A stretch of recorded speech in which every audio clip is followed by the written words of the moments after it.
Hello दोस्तों, स्वागत है आप सभी का हमारे यूट्यूब चैनल स्टडी हिट्स पर। तो दोस्तों, आज की इस वीडियो में हम लोग देखने वाले हैं टॉप 20 एमसीक्यूज़ जो कि आपके आगामी परीक्षा यूपी टेट के लिए बेहद ही महत्वपूर्ण होने वाले हैं। इस वीडियो में हम लोग चाइल्ड डेवलपमेंट एंड पैडागोजी से रिलेटेड एमसीक्यूज़ कवर करेंगे। तो चलिए बिना किसी देरी के स्टार्ट करते हैं आज के MCQs. Number 1, which concept refers to inability to conserve due to focus on one dimension. एक ही आयाम पर ध्यान देने के कारण संरक्षण न समझ पाने की स्थिति क्या कहलाती है? Egocentrism, B centration, C reversibility और D accommodation. So the right answer is option number B, centration. Jean पियाजे के अनुसार बच्चा एक ही पहलू पर ध्यान देता है, इसलिए कंजर्वेशन नहीं समझ पाता। Question number 2, which psychologist emphasised readiness, practice and effect law. किस मनोवैज्ञानिक ने रेडीनेस, प्रैक्टिस और इफेक्ट के नियम दिए? A Edward Thorndike, B B F Skinner, C Ivan Pavlov और D Albert Bandura. So is option number A, Edward Thorndike. Thorndike ने 3 मुख्य नियम लॉज दिए: रेडीनेस, एक्सरसाइज, प्रैक्टिस और effect. Question number 3, which term refer to learning by associating two stimuli. 2 उत्तेजनाओं को जोड़कर सीखने को क्या कहा जाता है? A operant conditioning, B classical conditioning, C insight learning और D trial learning. So the right answer is option number B, classical conditioning. Ivan Pavlov के अनुसार 2 स्टिमुली को जोड़कर प्रतिक्रिया उत्पन्न की जाती है। Question number 4, which stage of Erikson involve intimacy versus isolation. Erikson के अनुसार इंटीमेसी वर्सेस आइसोलेशन किस अवस्था में होता है? A adolescence, B young adulthood, C middle age और D childhood. So the right answer is option number B, young adulthood. Erikson के अनुसार इस अवस्था में व्यक्ति निकट संबंध बनाना सीखता है। Question number 5, which concept explain learning by doing experiments and activities. प्रयोग और गतिविधियों के माध्यम से सीखने को क्या कहा जाता है? A experiential learning, B rote learning, C drill learning और D conditioning. So the right answer is option number A, experiential learning.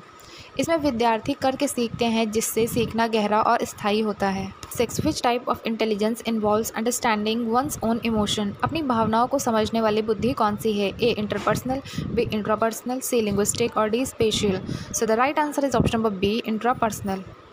गर्नर के अनुसार यह बुद्धि सेल्फ अवेयरनेस से जुड़ी होती है। 7, which concept refers to gradual fading of learned response. सीखी गई प्रतिक्रिया का धीरे धीरे समाप्त होना क्या कहलाता है? A reinforcement, B extinction, C punishment और D conditioning. So the right answer is option number B, extinction.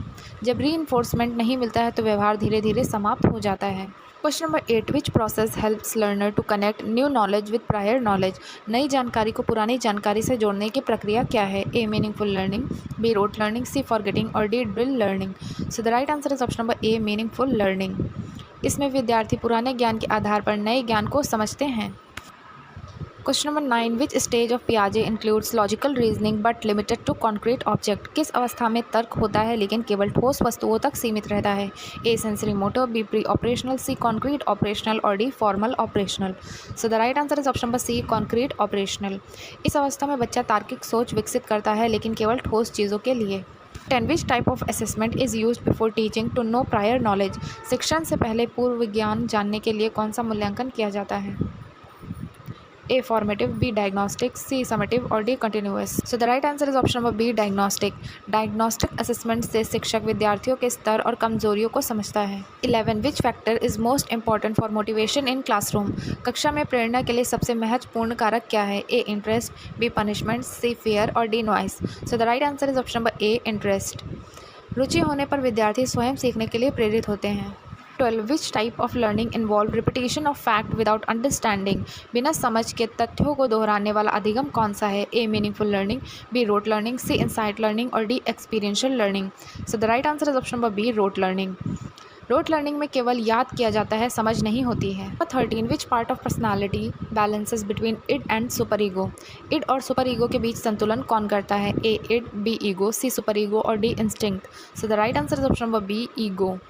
Sigmund Freud के अनुसार ईगो वास्तविकता के आधार पर संतुलन बनाता है। 14, which type of thinking is required for creativity. रचनात्मकता के लिए किस प्रकार की सोच आवश्यक है? A convergent thinking, B divergent thinking, C logical thinking और D mechanical thinking. So the right answer is option number B, divergent thinking. Divergent thinking में अनेक नए विचार उत्पन्न होते हैं। Question number 15, which concept focuses on learning by interaction with environment. पर्यावरण के साथ अंतःक्रिया द्वारा सीखने पर कौन सी अवधारणा आधारित है? A behaviourism, B constructivism, C conditioning और D drill method. So the right answer is option number B, constructivism. Constructivism के अनुसार बच्चा अनुभव और पर्यावरण से ज्ञान बनाता है। Number 16, which ability help in solving complex problem. जटिल समस्याओं को हल करने में कौन सी क्षमता मदद करती है? ए इंटेलिजेंस, बी हैबिट, सी इंस्टिंक्ट और D memory. So the right answer is option number A intelligence.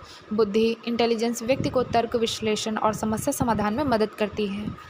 Question number 17, which type of development involve control over emotions. भावनाओं पर नियंत्रण किस विकास से संबंधित है? A emotional development, B physical development, C social development और D cognitive development. So the right answer is option number A emotional development.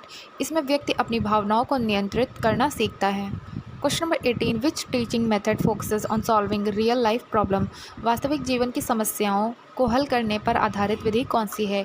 A lecture method, B problem solving method, C dictation और D drill method. So the right answer is option number B problem solving method. इस विधि में विद्यार्थी समस्या का विश्लेषण करके समाधान खोजते हैं। 19, which factor is most important for effective learning. प्रभावी अधिगम के लिए सबसे महत्वपूर्ण कारक क्या है? A practice, B interest, C punishment और D fear. So the right answer is option number B interest. रुचि होने पर सीखना तेज़ और स्थायी होता है। 20, which concept refers to equal opportunity for all learners. सभी विद्यार्थियों को समान अवसर देना किस अवधारणा से संबंधित है? ए इंक्लूजन, बी सेग्रीगेशन, सी आइसोलेशन और D discrimination. So the right answer is option number A inclusion. समावेशन इंक्लूजन में सभी बच्चों को समान अवसर देकर साथ पढ़ाया जाता है। तो दोस्तों ये थे आज के top 20 MCQs child development and pedagogy से रिलेटेड। अगर आप लोगों को ये वीडियो पसंद आई हो तो वीडियो को लाइक करिएगा और चैनल को सब्सक्राइब करना मत भूलिएगा। मिलते हैं ऐसी नेक्स्ट वीडियो में, तब तक के लिए थैंक यू।